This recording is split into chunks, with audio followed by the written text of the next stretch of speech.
Je vais vous parler de façon pratique de la mémorisation et de l'assimilation.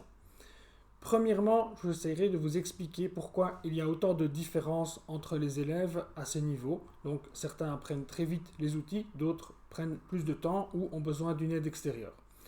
Deuxièmement, je vous expliquerai le principe de base du fonctionnement de la mémorisation.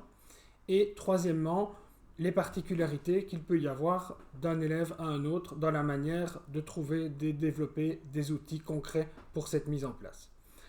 Premièrement, pourquoi est-ce qu'il y a tellement de différences? Des élèves semblent trouver les outils intuitivement très facilement et d'autres mettent beaucoup plus de temps, voire ont besoin d'une aide extérieure.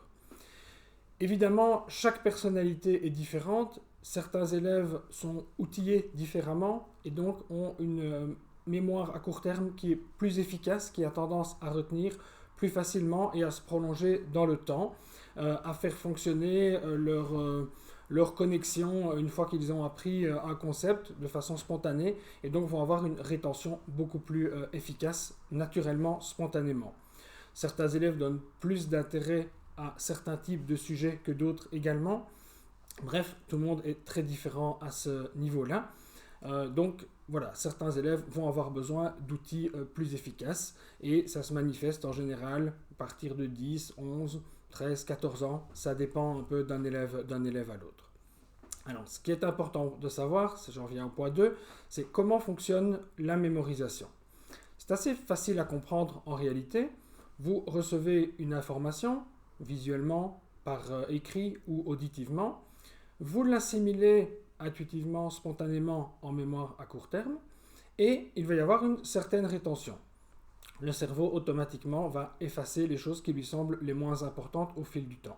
Par contre, si vous retournez rechercher cette information en mémoire, vous allez avoir tendance à la retenir plus longtemps. Donc c'est vraiment important d'aller rechercher les informations en mémoire.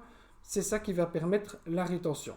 Si vous le faites plusieurs fois, à chaque fois que vous allez la reprendre dans votre mémoire, vous allez être un peu plus efficace et la rétention va être meilleure.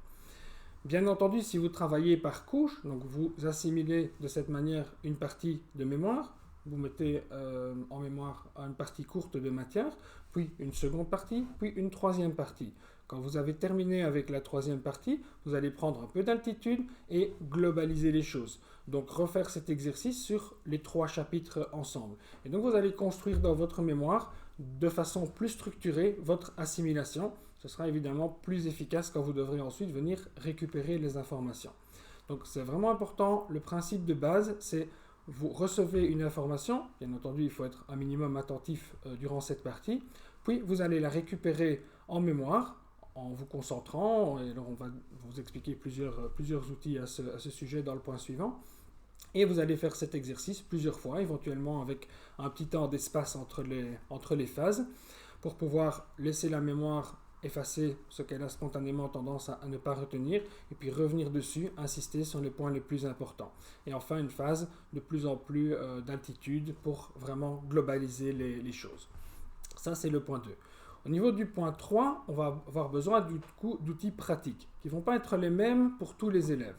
Alors là, il faut comprendre évidemment que chaque élève va percevoir les informations qu'il reçoit de façon différente. Donc on a tous une personnalité d'apprentissage qui est différente. Donc certains vont donner plus de poids aux informations qu'ils reçoivent oralement, certains vont donner plus de poids aux informations qu'ils reçoivent visuellement, l'aspect kinesthésique est aussi important. Donc ça c'est vraiment des choses qui sont importantes et puis il y a vraiment d'autres caractéristiques à prendre en compte.